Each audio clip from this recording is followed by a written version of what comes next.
अस्सलामुअलैकुम। शायर मशरक़ अल्लामा इकबाल ने कभी कहा था, जुदा हो दीन सियासत से तो रह जाती है चंगेज़ी। बहुत से लोग दीन को मज़हब के साथ कन्फ्यूज़ करते हैं, लेकिन मुस्लिम फ़लसफ़े में, इस्लाम के फ़लसफ़े में दीन एक बड़ी ब्रॉडर टर्म है और शायर मशरक़ और उनका सब्जेक्ट इकबालियात दुनिया भर की यूनिवर्सिटियों में पढ़ाया जाता है, ख़ास करके यूरोप में। और हम बहुत आसानी से ये समझ सकते हैं कि शायर मशरक़ का कहना ये था कि अगर आपकी सियासत का एक अखलाकी मॉरल फ्रेमवर्क नहीं है, तो आपकी जो एक्सरसाइज़ ऑफ पावर है पॉलिटिक्स के अंदर, वो ज़ुल्म में, टायरनी में, ब्रूटैलिटी में बदल सकती है और कभी भी ज़ुल्म से इंसानी फलाह नहीं निकलती। इस लेंस को, इस फ्रेमवर्क को अपने सामने रखिए जब मैं पाकिस्तान से मशरिक़ वस्ता से अमेरिका तक की डेवलपमेंट्स को आपके सामने रखने लगा हूँ। शुरू करते हैं। सबसे पहली डेवलपमेंट ये है कि मंडे के दिन अक़वाम मुत्तहिदा की सिक्योरिटी काउंसिल, सलामती काउंसिल ने डोनाल्ड ट्रंप का जो 20 नुकाती प्लान था, उसे यूनाइटेड नेशन सिक्योरिटी काउंसिल के रेज़ोल्यूशन के हैसियत से पास कर दिया है, अप्रूव कर दिया है, 13-0 के वोट से। जिसके नतीजे में ये अब एक इंटरनेशनल लॉ बन गया है।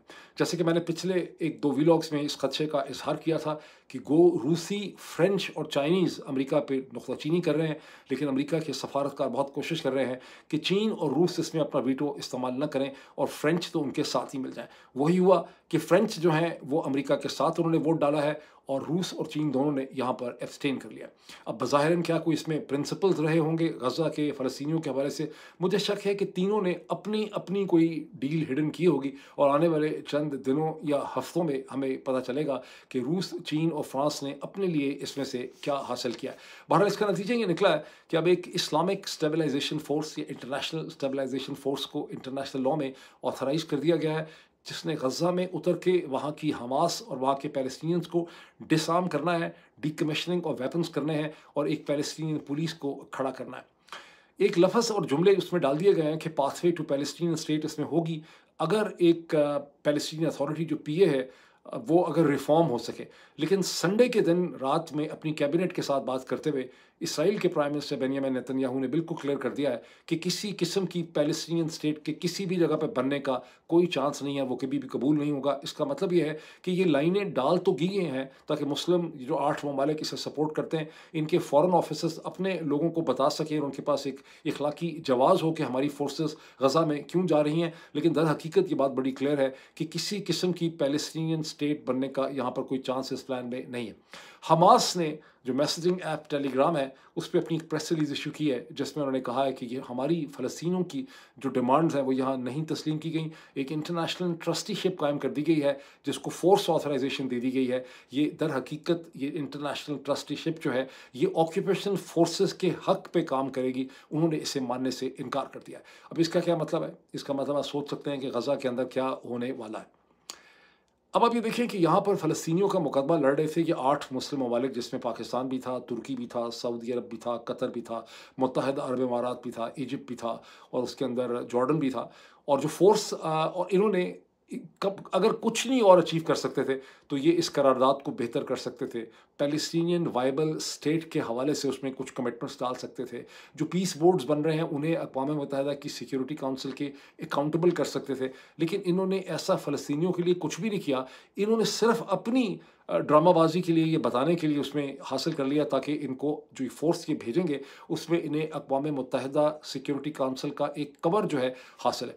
ये जो 8 ममालिक हैं पाकिस्तान समेत, इनमें 7 की तो सूरत हाल ये है कि इनको हर वक़्त के एज पे हैं। इन्हें ये डर लगता है कि अगर अमेरिका की सपोर्ट और ताईद इनके पास ना हो, तो इनकी हुकूमतें ही शायद कोलैप्स कर जाएँ। इसलिए सिर्फ़ तुर्की ऐसा है जिसको अमेरिका की हमायत के बगैर भी उसकी हुकूमत चल सकती है, वो इंटरनली स्टेबल है और वो देख रहे हैं यहाँ पे कंस्ट्रक्शन कॉन्ट्रैक्ट। अब आगे क्या होने लगा है, इसका बहुत बेहतर अंदाज़ा लगा सकते हैं। मेडिसिन में एक टर्म होती है, जिससे हर डॉक्टर वाकिफ़ है, उसे कहते हैं वेजिटेटिव स्टेट। अगर आपका ब्रेन डैमेज हो जाए, हायर सेंट्रल नर्वस सिस्टम आपका ख़त्म हो जाए, आप फिर भी खाते-पीते हों, साँस लेते हों, पेशाब कर सकते हों, फूड एब्ज़ॉर्ब कर सकते हो, तो आप एक वेजिटेटिव स्टेट के अंदर चले जाते हैं। अब इस सारी जंग के बाद ये जो पीस प्लान इम्प्लीमेंट किया जा रहा है, ये गज़ा के फ़लस्तीनियों को बुनियादी तौर पर एक वेजिटेटिव स्टेट के अंदर ले जाने वाली यहाँ पर बात हो रही है।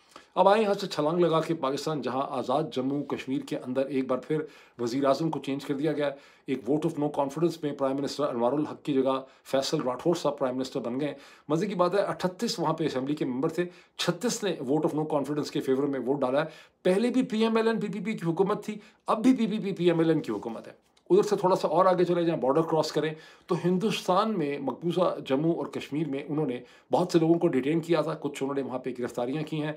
दिल्ली के ब्लास्ट के हवाले से कुछ गिरफ्तारियाँ दिल्ली से हुई हैं, कुछ हरियाणा से हुई हैं। एक मेडिकल प्रोफेसर उन्होंने पकड़ लिए, और जिन लोगों को गिरफ्तार किया उन्हें दिल्ली की एक अदालत में पेश किया गया गुज़िश्ता 24 घंटे में, मंडे के दिन। और वहाँ से नेशनल इन्वेस्टिगेशन एजेंसी को मज़ीद इन्वेस्टिगेट करने के लिए 10 दिन जो हैं वो दे दिए गए। अगर आप हिंदुस्तान के अखबारों को देखेंगे तो आपको एहसास होता है कि हिंदुस्तानी एक बहुत बड़ी, उनकी हुकूमत ने कोई इल्ज़ाम नहीं लगाया पाकिस्तान के ऊपर किसी पर भी। वो एक बहुत बड़ी फ़ाइल बना रहे हैं इंटरकनेक्टेड फैक्ट्स एंड एविडेंसेस की। एक पूरा केस बनाया जा रहा है। अब उस केस को लेकर उन्होंने कहाँ जाना है ये क्लियर नहीं है। लेकिन इसी 24 घंटे के अंदर हिंदुस्तान के army chief general Upendra Dwivedi, जो एक डिफेंस रिलेटेड कॉन्फ्रेंस में दिल्ली में थे, वहाँ उन्होंने ये कहा कि मई में हिंदुस्तान पाकिस्तान का मई 2025 में जो कॉन्फ्लिक्ट हुआ वो एक फ़िल्म का ट्रेलर था। अभी फ़िल्म चलनी है, और जब पाकिस्तान हमें मौका देगा और तब वो फ़िल्म चलनी है, वरना पाकिस्तान को हम सबक सिखाएंगे कि किस तरह से उसने एक रिस्पॉन्सिबल नेबर के तौर पे इस खित्ते में रहना है। अब इसे थोड़ा और छलांग लगाएं फर्दर ईस्ट में, बांग्लादेश में गुज़िश्ता 24 घंटे में एक इंटरनेशनल जो ट्रिब्यूनल था, उसने former prime minister Sheikh Hasina Wajid को सज़ाए मौत सुनाई, क्योंकि उन्होंने फोर्स ऑथराइजेशन की थी प्रोटेस्टर्स के ख़िलाफ़। ये वैसे खासी इंटरेस्टिंग किस्म की डेवलपमेंट है। पाकिस्तान के अंदर भी मेरा ख्याल है कुछ झुरझुरी तो लोगों को आई ही होगी, लेकिन शेख हसीना इसके खिलाफ अपील नहीं कर रही। उन्होंने बड़ी डिफाइंट एक 6 पेज की स्टेटमेंट इशू की है, जिसमें उन्होंने अपनी पार्टी को भी खड़ा रहने के लिए कहा है। उन्होंने कहा, और इलेक्शन होने हैं फरवरी में। मुझे क्या नज़र आ रहा है, मुझे ऐसा लगता है कि डॉक्टर यूनुस की जो हुकूमत है वो भी कोई मुश्किलात पे और पॉलिटिकल मसाइल और इकनॉमिक इशूज़ पे काबू नहीं पा सक रही है। इलेक्शन के बाद मुझे लगता है कि बांग्लादेश में स्टेबिलिटी की वजह, ख़ास करके जब आप देखते हैं कि जो सबसे बड़ी सियासी जमात है, ठीक है अनपॉपुलर ज़रूर हो चुकी है, लेकिन उसको तन तनहा लड़ा नहीं जा सकता। जो खालदा की जमात है और जमात इस्लामी है, उन्होंने हमेशा मिल के ही शेख हसीना की जमात का मुकाबला किया।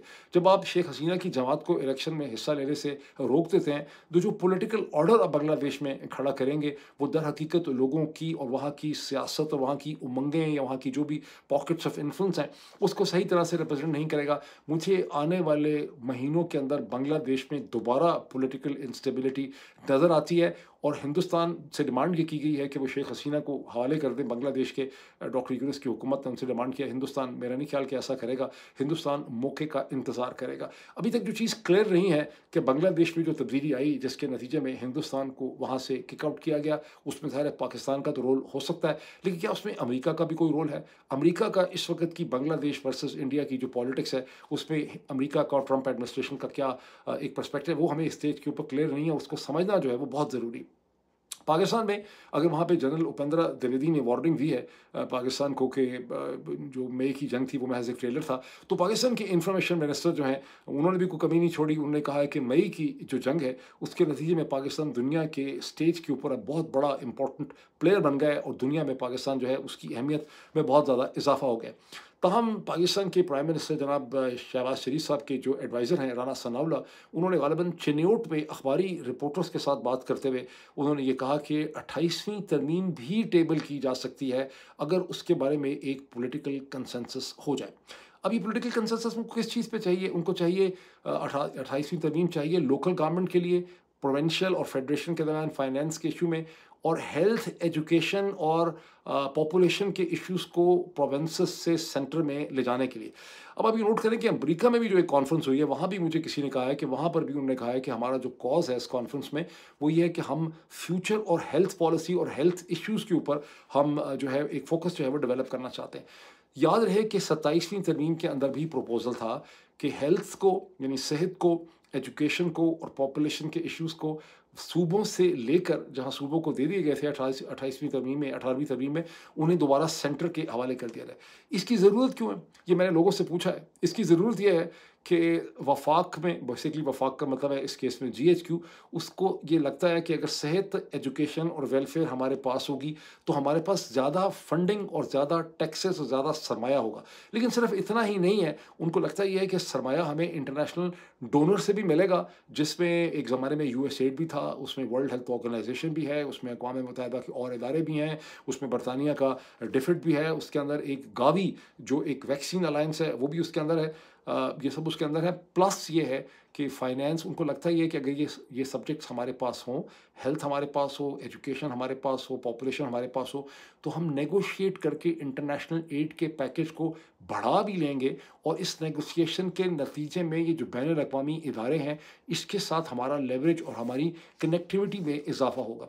अब एक और डेवलपमेंट ये है कि शाहज़ेब खानज़ादा साहब के हवाले से नॉर्थ अमेरिका के एक ट्विटर हैंडल पे जो कोई पाकिस्तानी छोटे-मोटे अननोन, पता नहीं अननोन है क्या है, बहरहाल एक जर्नलिस्ट हैं जो कम से कम क्लेम करते हैं कि वो एक सहाफ़ी हैं। उन्होंने एक तस्वीर एक आदमी की पब्लिश की है ट्विटर पे, जिसमें उन्होंने कहा है कि इस शख्स को हमने आइडेंटिफ़ाई कर लिया है और ये वो शख्स है जिसने टोरंटो के, कनाडा के एक स्टोर में शाहज़ेब खानज़ादा साहब के साथ बदतमीज़ी की उनकी अहलिया के साथ। मैं तो समझ रहा था अमेरिका में, बहरहाल ये कनाडा निकला। अब इम्प्रेशन इन्होंने ये देने की कोशिश की है इन साहब ने कि ये कोई उनकी सहाफ़ती किस्म की इन्वेस्टिगेशन है, जिसके नतीजे में उन्होंने इस शख्स को ढूंढ निकाला, उसकी तस्वीर भी बाकायदा ट्विटर पे पब्लिश कर दी है, उस पे इल्ज़ाम भी लगा दिया है। लेकिन असल में आपको पता है कि ऐसा नहीं हो सकता। वो तमाम लोग जो नॉर्थ अमेरिका में, वो जानते हैं कि कैनेडियन स्टोर अपनी कभी भी फुटेज, तस्वीर जो है उस शख्स की किसी सहाफ़ी के, किसी भी शख्स के हवाले नहीं करेगा जब तक कि एक फॉर्मल पुलिस इन्वेस्टिगेशन ना हो, और सिर्फ पुलिस ऐसी वो फ़ोटो जो है वो रिलीज़ कर सकती है। हमारे इश्यूज़ होते हैं लाइबिलिटी के, डिफेमेशन के, प्राइवेसी के, बहुत से इश्यूज़ के। तो फिर ये तस्वीर इस सो कॉल्ड सहाफ़ी, जो अपने आप को एक सहाफ़ी बता रहे हैं, इनके पास कैसे आई है? इसकी ज़्यादा पॉसिबिलिटी है कि शाहज़ेब खानज़ादा साहब की जो अहलिया थी वो भी एक वीडियो बना रही थी, वो फुटेज जो है वो शेयर की गई होगी पाकिस्तान की मिलिट्री हुकाम के साथ, जो कंट्रोल करते हैं पाकिस्तान के नादरा को, और नादरा के डाटा के साथ, चूँकि इस बंदे के पास कोई नायका वगैरह का कार्ड होगा या पासपोर्ट होगा, वहाँ से इसको मैच किया गया है इसकी फैमिली ट्री के साथ। इसके जो पूरा फोटोग्राफिक वहाँ पे डाटा एक्सेस करता है। और अच्छा, अब ये आप चीज़ देखें कि ये खुला ट्रांसनेशनल रिप्रेशन की एम्बिट में आता है, और इससे पहले भी गुज़िश्ता चंद महीनों में जो पाकिस्तानी अमेरिकन्स जिन्होंने मुख्तलिफ जगहों पे एहतजाज और प्रोटेस्ट किया, फॉर इंस्टेंस जून 2025 में जब लोगों ने पाकिस्तान की एम्बेसी के बाहर प्रोटेस्ट किया, तो बहुत से लोगों की तस्वीरें लोगों ने खींची, एम्बेसी के स्टाफ ने, नादरा की मदद से उसको पाकिस्तान में मैच किया गया, उनके घर वालों को धर लिया गया, उन्हें डराया धमकाया गया, हैरेस किया गया, ज़द्दुकूब किया गया, और जो लोग थे, कुछ न्यूयॉर्क के थे, कुछ वाशिंगटन वगैरह के थे, उनसे बाद में माफ़ीनामे, उनकी वीडियोज़ की इशू की। तो आप एक्सपेक्ट कर सकते हैं कि अगले चंद दिनों में ये शख्स जो है, जिसने शाहज़ेब खानज़ादा साहब के ऊपर सवाल पूछने की जुर्रत की थी, इसका भी एक माफ़ीनामे की वीडियो आ सकती है, जिसमें वो कह रहा होगा कि मुझे बड़ा अफसोस है कि मैंने उस वक़्त शाहज़ेब खानज़ादा से, उनकी अहलिया से बदतमीज़ी कर दी, मैं उनसे बड़ी माफ़ी वगैरह मांगता हूँ। और उस वक़्त आप ये देखेंगे कि सारे के सारे जो एहतजाज करने वाले मॉरल ब्रिगेड था, जिसमें कोई बचा ही नहीं। एक दफ़ा में इमरान खान ने कहा था ना कि कोई रह तो नहीं गया। मैं देख रहा था कि गुज़िश्ता 24 घंटे में पाकिस्तान का हू एंड हू जो है ना, जो कब्रों में से भी लोग निकल आए, जो भूल गए हुए थे लोग कि एग्जिस्ट भी करते हैं, उन सब ने शाहज़ेब खानज़ादा के साथ सवाल पूछने वाले को बड़ा कंडेम किया। आपको याद मैं कराऊँ कि इनमें से अक्सर लोगों ने कभी इस चीज़ को कंडेम नहीं किया कि मोईद पीरज़ादा पे, साबिर शाकिर पे, हैदर बहदी पे और बहुत से लोगों पे जो जाली केसेस बनाए गए हैं दहशतगर्दी के, मुख्तलिफ चीज़ों के, जो हर 2-3 महीने के बाद एक नया बना देते हैं। मैंने नहीं देखा कि ये जो मॉरल ब्रिगेड था, इनमें से कभी किसी को ख्याल आया हो कि ये ट्वीट करें, या किसी अखबार ने इसके ऊपर एनालिसिस लिखा हो, या इदारिया लिखा हो कि भाई आप क्या कर रहे हैं, मतलब ये सहाफ़ी हैं, इनके ऊपर आप दहशतगर्दी के मुकदमे क्यों बना रहे हैं। अब बहुत से लोग हर वक्त जॉर्ज ऑरवेल का जो कोई पोस्टर या स्लोगन जो है, जिन्होंने किताब लिखी थी 1984 ऑरवेलियन पॉइंट ऑफ व्यू से, उसको शेयर करते रहते हैं ट्विटर पे। मुझे शक है कि अक्सर लोगों ने जॉर्ज ऑरवेल की किताब तो पहले पढ़ी नहीं है, अगर किसी ने पढ़ी है तो शायद पूरी ना पढ़ी हो, या उसको ठीक तरह से समझ ना आई हो। बहुत ज़रूरी है, आप में से तमाम लोग जो असरे हाज़िर के चैलेंजेस को समझना चाहते हैं, आपके लिए बहुत ज़रूरी है कि जॉर्ज ऑरवेल की दोनों किताबों को पढ़ें। जो एनिमल फार्म भी थी, छोटी सी किताब है, आप 2-3 घंटे में पढ़ सकते हैं, और दूसरी किताब जो उनकी है 1984 का सम टोटल एनालिसिस ये था कि जिस किस्म की टेक्नोलॉजीज रियासतों के हाथ में आ रही हैं, जब टोटलिटेरियन स्टेट्स जिनके पास कोई मॉरल कोड नहीं होगा, जिनका लीगल फ्रेमवर्क जो है वो मॉरल वैल्यूज़ पे बेस नहीं करता होगा, तो वो टोटलिटेरियन स्टेट्स जो हैं वो अपने सब्जेक्ट्स के दिलो दिमाग पे कंट्रोल हासिल कर लेंगी, वो उनको बिल्कुल जानवरों के अंदर बदल देंगी। वो जब चाहेंगी किसी को डिसअपियर कर देंगी, उसको मार डालेंगी, उसे उठा लेंगी, उसको एक डॉट के तौर पर अपने डाटा से, इलेक्ट्रॉनिक डाटा से डिसअपियर कर देंगे। जिस तरह से शरीफ ज़रदारी आसिम रजीम गुज़िश्ता 44-40 महीनों में नादरा के डाटा का इस्तेमाल कर रहा है, जिसको बनाया इसलिए गया था कि ये डाटा पाकिस्तान की इकोनॉमिक वेलफेयर के लिए यूज़ किया जाएगा। आपको पता होगा किसी शहर, कस्बे, गांव में लोग कितने रहते हैं, कितने बड़े फैमिलीज़ के साइज़ हैं, सोशो इकोनॉमिक कंडीशन और इनकम उनकी क्या है, कौन किससे रिलेटेड है, किस गली, किस मोहल्ले में कितने लोग रहते हैं, ताकि आप उनको बेहतर सहूलतें प्रोवाइड कर सकेंगे, पानी की, खुराक की, उनकी बेहतर एजुकेशन कर सकेंगे, उनकी सिविक फैसिलिटीज़ कर सकेंगे, उनको जो नागहानी आफात होती हैं जैसे सैलाब, उससे आप प्रोटेक्शन दे सकें। लेकिन आप देख रहे हैं कि इसका इस्तेमाल खालिस्तान लॉ एंड ऑर्डर के पॉइंट ऑफ व्यू से किया जा रहा है, इसे ट्रांसनेशनल रिप्रेशन के लिए इस्तेमाल किया जा रहा है। ये वो इश्यूज़ हैं, ये जो मॉरल ब्रिगेड था, जो कल हमने देखा पिछले 24 घंटे में, इस मॉरल ब्रिगेड में से अगर किसी में ज़रा सी भी हिम्मत हो, गैरत हो, इंटेलेक्चुअल कॉन्शियसनेस हो, तो वो नादरा के डाटा को जिस तरह से एब्यूज़ किया जा रहा है, इसके बारे में लिखें। बहरहाल मूविंग फॉरवर्ड, ये जो कॉन्डमनेशन ब्रिगेड था, इसमें लोग तो खैर सारे ही एक्सपोज हुए हैं इसके अंदर कि उनकी बुनियादी अखलाकी हालत क्या है या उनकी इंटेलेक्चुअल स्टेट ऑफ माइंड क्या है। लेकिन दो जो लोग हैं वो मुझे बहुत इंटरेस्टिंग, खैर इंटरेस्टिंग तो बहुत से, एक मैंने उसमें देखा कि जो बहुत अच्छे हमारे सहाफ़ी हैं, मतीउल्लाह जान साहब, विच इज़ डेफिनेटली उनका पर्सपेक्ट, वो हमेशा डेमोक्रेसी के साथ हैं, इंसानी हकूक़ के साथ हैं, सच्चाई के साथ हैं, और वो he is on the right side of the history and I have lot of respect for him. उन्होंने भी बड़ी कॉन्डमनेशन इसकी की है, जो इस शख्स ने कनाडा में सवाल पूछा शाहज़ेब खान ज़ादा साहब से। मुझे उसमें थोड़ा सा ताज्जुब इसलिए हुआ कि डिस्पाइट द फैक्ट कि मतीउल्लाह जान बहुत अच्छे सहाफ़ी हैं, मतीउल्लाह जान शायद ये समझ नहीं पा रहे कि टेलीविज़न चैनल छोड़ने के बाद उन्होंने कैमरा उठा के जो सहाफ़त की है, जिसमें वो मुख्तलिफ जगहों पे खड़े होकर लोगों को उन्होंने फ़ोर्स किया है कि उनके सवालों के जवाब दें, ये सिटीज़न्स जर्नलिज़्म के एम्बिट में आता है। मतीउल्लाह जान को किसी अदालत, किसी कमीशन, किसी गवर्नमेंट, किसी स्टेट अथॉरिटी ने लाइसेंस थोड़ा दिया हुआ था कि आपने ये जाके लोगों के जो है इंटरव्यूज़ करने हैं और ज़बरदस्ती करने हैं, जबकि वो आपके सवालों का जवाब ना भी देना चाहते हो। बहरहाल in the defence of Matiullah जान, आप हमें ये मानना पड़ता है कि मतीउल्लाह जान ने एक सर्टन डेकोरम के साथ इस पूरी कार्रवाई को कंडक्ट किया था। उनका कंडक्ट बड़ा एग्रेसिव, और उन्होंने कई दफ़ा ये नहीं देखा कि अगले के लिए किस किस्म के ख़तरात और मुश्किलात पैदा हो जाएंगी। जिस तरह से शहीद अरशद शरीफ के लिए उन्होंने बहुत ज़्यादा एक समझे कि पूरा उनकी ज़िंदगी के लिए मसला जो है वो मतीउल्लाह जान ने इस्लामाबाद हाई कोर्ट के बाहर खड़ा किया। लेकिन मतीउल्लाह जान ने पब्लिक रिकग्नाइज प्लेसेस पे ये सवाल जवाब किए, अदालतों के बाहर, दफ्तरों के बाहर, जहाँ वो एक्सपेक्ट किया जा सकता था कि लोग उनको मिलेंगे, जो पब्लिक फिगर्स के ओपिनियन मेकर्स हैं। लेकिन एक और कैरेक्टर हैं जिन्होंने कल कंडेम किया है शाहज़ेब खान ज़ादा से सवाल पूछने वाले, उनका नाम है इकरारुल हसन। इकरारुल हसन साहब का कॉन्डेमनेशन जो है वो मुनाफिकत की खुली एग्जाम्पल है, बिकॉज इकरारुल हसन साहब एक अजीबो-गरीब किस्म का प्रोग्राम करते थे, जिसमें वो लोगों के घरों में, दफ्तरों में, हुजरों में रात को घुस जाते थे, जिसमें मारपीट होती थी, वो लोगों के पीछे पीछे दौड़ रहे होते थे, और वो तमाम चीज़ें वो करते रहे इकरारुल हसन साहब उन प्रोग्राम्स में, जो किसी भी तहजीब याफ्ता लॉफुल जुरिस्डिक्शन के अंदर करनी तकरीबन मैं समझता हूँ नामुमकिन है। मुमकिन ही नहीं हो सकता कि इस किस्म की चीज़ें आप करें। और अब ये इकरारुल हसन साहब को खड़ा किया गया है, उनको लॉन्च किया गया है पाकिस्तान की पॉलिटिक्स में। अब वो पता नहीं वज़ीर आज़म बनना चाहते हैं, मिडिल क्लास में से क्या बनना चाहते हैं। अब अच्छी तरह से अब हमें ये भी अंदाज़ा हो सकता है as per the analysis and opinion कि शायद उनका प्रोग्राम भी वही ताकतें मैनेज करती थी जिनके बिहाफ पे उन्हें आज पाकिस्तान की सियासत को बदलने के लिए मरवत साहब की तरह उनको लॉन्च किया गया।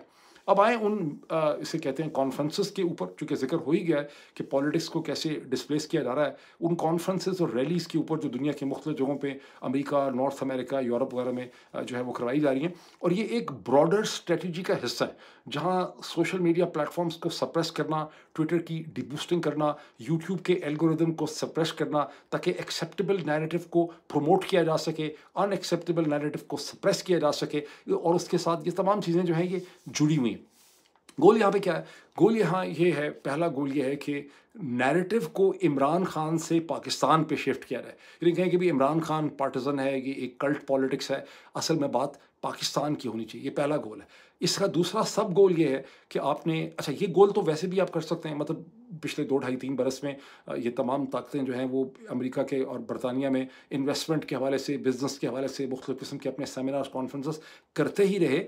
यहाँ पर मकसद ये है कि आपने उस सारे क्राउड को अपने अंदर लेकर आना है जो दर हकीकत इमरान खान को सपोर्ट करता है, और आपने नई लीडरशिप पैदा करनी है सेकेंडरी लेवल पे, टर्शरी लेवल में, ताकि पीटीआई का सपोर्ट बेस, इमरान खान का जो सपोर्ट बेस है वो पूरी दुनिया के डायस्पोरास में जो बहुत स्ट्रॉन्ग था वो टूट फूट जाए, आपस में स्प्लिट हो जाए, लोग एक दूसरे से मुंह मारी करें, एक दूसरे के खिलाफ ट्वीट करें, एक दूसरे से लड़ाई झगड़ा करें, जैसा कि ये पूरी एक्सरसाइज की गई है। वही एक्सरसाइज है जो 9 मई 2023 से पहले और उसके बाद पाकिस्तान में की गई, जिसके नतीजे में पाकिस्तान तहरीक इंसाफ की जितनी भी लीडरशिप थी उसको अलग कर दिया गया, उनको स्प्लिट कर दिया गया, उनको डिवाइड कर दिया गया।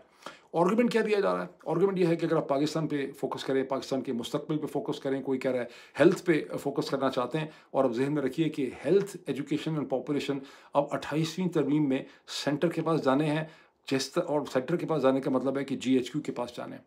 तो फिर क्या होगा गोल? फिर गोल ये है, ब्रॉडर स्ट्रेटजी, कि आपने जो डिबेट यहाँ पर गुज़िश्ता 2.5 बरस से 2022 के दरमियान से यहाँ शुरू हुई थी नॉर्थ अमेरिका में, यूरोप में, और जो चलती रही और जिसकी पीक थी जब हाउस रेजोल्यूशन 901 पास हुआ, तो उस डिबेट का जो मेराज था वो था कि पाकिस्तान के इश्यूज़ हैं डेमोक्रेसी के, ह्यूमन राइट्स के, रूल ऑफ लॉ के, अनफेयर इलेक्शंस के, पाकिस्तान को ट्रांसपेरेंट इलेक्शन चाहिए, पाकिस्तान में प्रिजनर्स हैं, पाकिस्तान में लोगों को उठा लिया गया है और पाकिस्तान जो है उसको ये बुनियादी इंसानी हकूक़ वगैरह सब चाहिए, ट्रांसपेरेंसी चाहिए। वो सारे इश्यूज़ को अब आपने बदल के लाना है on the future of Pakistan, और उसमें बिलीफ बुनियादी तौर पर बड़ा मासूमाना, ये हमेशा से पाकिस्तान की मिडिल क्लास का, ख़ासकर एक फ़ौज के अफसरों का बिलीफ है कि इकनॉमिक प्रोग्रेस के लिए डिक्टेटरशिप जो है वो बड़ी सख्त ज़रूरी है, और डेमोक्रेसीज़ में जो है इकनॉमिक प्रोग्रेस नहीं हो सकती। एग्जांपल्स उन्होंने रखी हुई हैं अयूब खान की और चाइनीज़ कम्युनिस्ट पार्टी की। वो कहते हैं कि चाइना में भी तो डिक्टेटरशिप से इतनी प्रोग्रेस हुई है, बहुत से लोग कहते हैं कि डेमोक्रेसी में नहीं हो सकती। चंद दिन पहले राजम सेठी साहब ने भी कुछ ऐसी बात की थी, नॉट एग्जैक्टली द सेम, लेकिन इससे मिलती जुलती। आयशा के साथ बैठ कर उन्होंने कहा कि दुनिया भर जो है वो अब डेमोक्रेसी से डिक्टेटरशिप की तरफ जा रही है, चीन में भी ये है, फलां जगह पे। उस पर सरवर बारी साहब ने उसकी वीडियो पे बहुत अच्छा कमेंट किया, बरतानिया से, जो पहले फाफर के 2 दफ़ा सरवर रह चुके हैं। सरवर बारी साहब का कहना यह था कि कम्युनिस्ट पार्टी ऑफ चाइना जो है वो चाइना के अवाम के अंदर उसके बहुत गहरे रूट्स हैं, वो अवाम के अंदर से आई है और वह अवाम की फलाह के लिए काम करती है, वो कोई मिलिट्री ऑर्गेनाइजेशन नहीं है। बहरहाल इसमें एक पॉइंट, अब वही जुदा हो दीन सियासत से तो रह जाती है चंगेज़ी, जुदा हो दीन सियासत से तो रह जाती है Changezi. Communist party of China के पास एक लीगल फ्रेमवर्क है जो एक मॉरल ऑर्डर के ऊपर, एक इखलाकी मॉरल ऑर्डर के ऊपर बेस करता है, और वो मॉरल ऑर्डर ये कहता है कि सारा लीगल फ्रेमवर्क जो है वो अवाम की फलाह के लिए, उनकी इकनॉमिक और सोशल बेटरमेंट के लिए, उनके मुस्तकबिल के लिए वो लीगल फ्रेमवर्क खड़ा किया गया। क्या पाकिस्तान के पास कोई ऐसा लीगल फ्रेमवर्क है? हमें जो चीज़ नज़र आती है कि पाकिस्तान का लीगल फ्रेमवर्क जो था भी छोटा मोटा बेचारा, वो सारा का सारा जो है वो अब इस वक्त एक जर्नैल साहब, उनकी टीम और 2 जो ख़ानदान है शरीफ जरदारी, उनकी ज़रूरियात पूरी करने के लिए पाकिस्तान का लीगल फ्रेमवर्क जो है वो सारा तोड़ मोड़ दिया गया है। उसमें अदालतें ख़त्म हो गई हैं, सुप्रीम कोर्ट ख़त्म हो गई है, आइन ख़त्म हो गया है, अफवाज पाकिस्तान की सेंट्रलाइजेशन कर दी। ये है पाकिस्तान का लीगल फ्रेमवर्क। क्या इस तरह के लीगल फ्रेमवर्क के अंदर से आवाम की फलाह, मुस्तकबिल, हेल्थ पॉलिसी, बेटरमेंट, एजुकेशन, कुछ लोग कहते हैं एजुकेशन पहले होनी चाहिए, डिक्टेटरशिप एजुकेशन देगी तो क्या एजुकेशन देगी, क्या इसमें से ये सब चीज़ें निकल सकती हैं? मैं आपको बड़ी अच्छी और बड़ी इंटरेस्टिंग एग्जांपल देता हूं, जो एक दफ़ा आपको समझ आ गई तो सारी उम्र के लिए आपको समझ आ जाएगा कि ये मामला जो है क्या। अमेरिका में एक हर वक्त ही लॉटरी निकलती रहती है। यहाँ पर एक मेगा मिलियंस की लॉटरी है जो हफ्ते में 2 दफ़ा निकलती है। मेरा ख्याल है ट्यूसडे को, या फ्राइडे को, या सैटरडे को निकलती, और हर हफ्ते लोगों को सैकड़ों उसमें अवार्ड मिलते हैं, लेकिन साल में कम से कम 10-11 दफ़ा जैकपॉट भी लोग जीतते हैं। जैकपॉट का मतलब है $50 मिलियन या $100 मिलियन या $500 मिलियन या $700 मिलियन। एक आध दफ़ा तो किसी का $1 बिलियन भी किसी ने जीता। लेकिन रिसर्च क्या शो करती है? रिसर्च ये शो करती है कि गुज़श्ता 10, 15, 20 वर्ष में जिन लोगों ने जैकपॉट जीते, उनमें से बहुत ही कम लोग ऐसे थे जो उससे कोई कैपिटलाइज कर सके। चंद सालों के अंदर उनकी सूरत हाल, वो बैंक करप्ट हो गए, मकरूज हो गए, सुसाइड लोगों ने कर ली, ख़ानदान उनके स्प्लिट हो गए, बाप ने बच्चे को मार डाला, बच्चों ने बाप को मार डाला, डिवोर्सेस हो गई, ख़ानदान स्प्लिट अपार्ट हो गए। उसकी क्या वजह? उसमें बड़ी रिसर्च है। उसकी वजह ये कि ये नॉर्मल गरीब लोग थे, नॉर्मल आदमी थे, जिनके पास पैसे को एब्जॉर्ब करना और उसे इस्तेमाल करने का कोई मेंटल फ्रेमवर्क नहीं था, ना उनके पास इमोशनल फ्रेमवर्क था, ना मैनेजरियल स्किल्स थी। जब उनको मिलियंस ऑफ डॉलर्स सडनली मिले, उन्हें समझ ही नहीं आया कि मिलियन ऑफ डॉलर्स को कैसे इस्तेमाल करना है। जिन मुल्कों और कौमों के पास तरक्की करने का फ्रेमवर्क नहीं होता। तरक्की करने के फ्रेमवर्क के पीछे एक मॉरल कोड चाहिए। जब मॉरल कोड नहीं होता, उनको अगर कहीं से पैसे मिल भी जाएँ, अब वो तो मिल नहीं रहे पाकिस्तान को कहीं से, अगर मिल भी जाएँ कोई बिलियन, $2 बिलियन, उससे निकलना कुछ नहीं है। ये असल हकीकत है। अगर आज मैं किसी चंद लोगों को भी बात समझा सका हूँ, तो मैं समझें कि मेरा जो वीलॉग है, उसका मकसद जो है, वो पूरा हो गया। आज इतना ही, फिर आपसे मुलाकात होती है। Thank you.